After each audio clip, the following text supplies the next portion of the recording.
Ella always seemed like the perfect wife, loving, caring, supportive.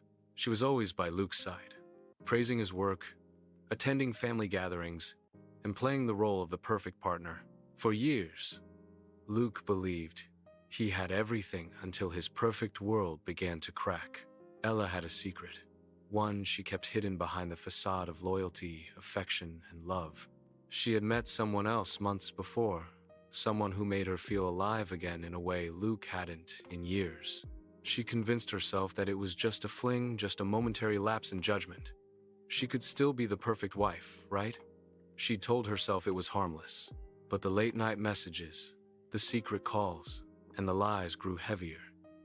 The guilt gnawed at her, but she pushed it away, convinced that no one would ever find out, until the night it all fell apart.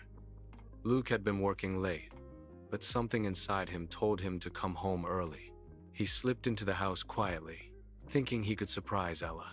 What he didn't expect was to find her on the phone with someone laughing, speaking with the same warmth she used to speak to him.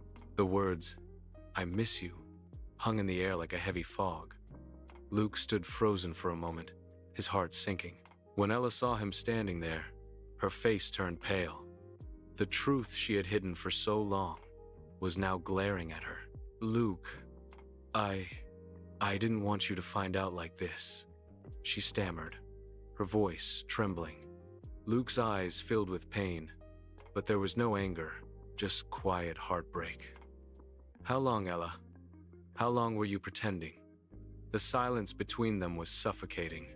He had given her everything, his trust, his love, and she had given him a lie that had chipped away at their marriage, piece by piece, until it was no longer enough to hold their world together. Luke simply looked at her one last time and said, "You didn't just betray me, Ella. You betrayed yourself. If this story broke your heart, take a moment to think, are you being honest with the ones you love, or hiding behind a lie?"